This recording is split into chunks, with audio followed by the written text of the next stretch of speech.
Alhamdulillah, terima kasih hamba Allah yang ada di London. Itulah penjelasan dari guru kita tercinta Buya Yahya.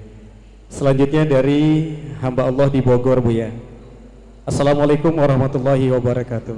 Waalaikumsalam warahmatullahi wabarakatuh. Semoga Buya dalam keadaan sehat walafiat. Amin. Buya, saya ingin bertanya, saat ini sedang membangun rumah dan beberapa saat lagi akan masuk bulan Ramadan. Pegawai rumah tersebut atau yang membangun rumah tersebut ada 4 orang. Jika masuk bulan puasa sedangkan pegawai tidak berpuasa, apakah saya bertanggung jawab dalam hal puasa tersebut? Mohon penjelasannya, Buya. Baik. Anda punya karyawan tidak berpuasa, maka Anda punya tanggung jawab di hadapan Allah. Selagi dia umat la ilaha illallah, berarti dia harus berpuasa. Kalau Anda membiarkan dia tidak berpuasa, maka Anda ikut andil dosa. Itu Anda termasuk golongan orang lupa dan lalai. Kalau masalah lupa dan lalai bukan hanya orang awam. Kadang seorang ustadz bangun masjid tidak sadar tukangnya yang kerja di masjid pada tidak sholat, pada tidak puasa. Yang dipikir oleh sang ustadz bagaimana masjid cepat jadi, hari raya bisa untuk sholat hari raya Idul Fitri. Tak tahu yang ustadznya masuk neraka gara-gara tukangnya yang kerja tidak sholat dan tidak puasa. Hati-hati, kita sering lupa dan lalai. Dan dulu waktu membangun pondok pesantren di Al-Bahjah memang kita menemukan kesulitan yang serupa. Waktu bangun kita pengen punya tukang kan sedikit, kita cari tukang 6. Masya Allah, cari tukang yang sholat susahnya. Dapat tukang yang sholat, keneknya tidak sholat, batal lagi. Ya Allah, susahnya. Akhirnya dapat kita ngambil dari kota lain yang sholat 6 orang.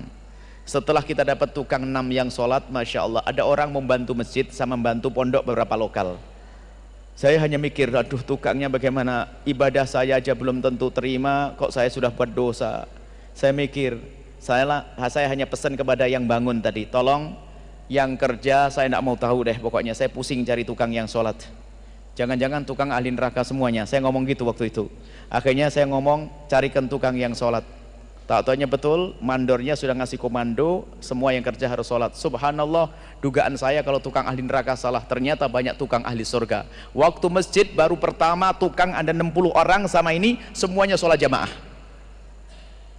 Diarahkan mau, karena mereka adalah umat la ilaha illallah. Cuman mohon waktu sholat jangan diambil waktu istirahatnya, tambah deh 15 menit untuk sholat.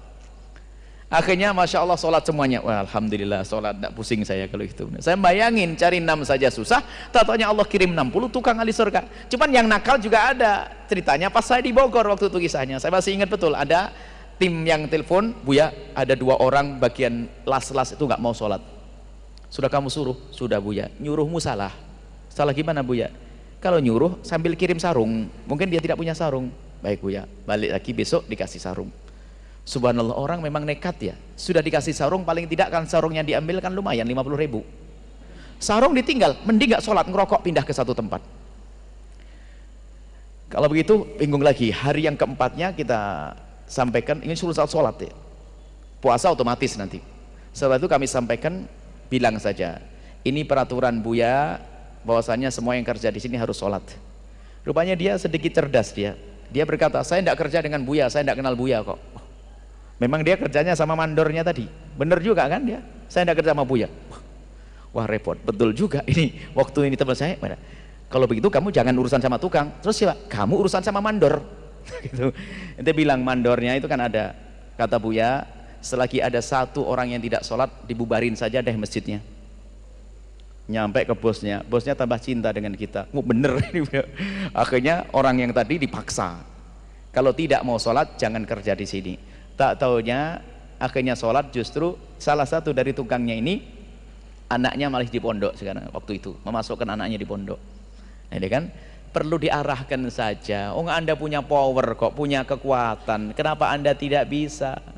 Anda beri kesempatan dong, tambah waktu 10 menit untuk sholat.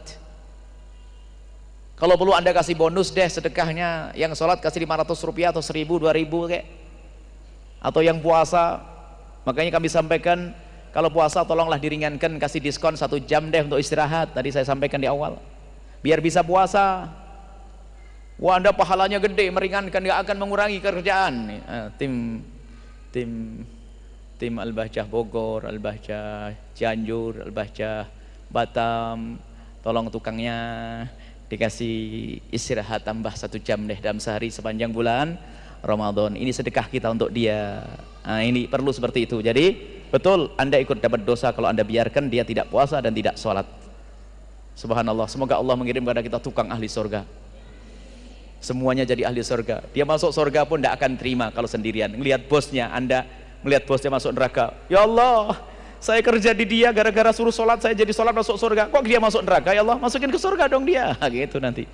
Kita pengen selamat semuanya. Selesai ya? Mudah. Ajak semuanya untuk bisa sholat dan berpuasa. Wallahu a'lam bishawab.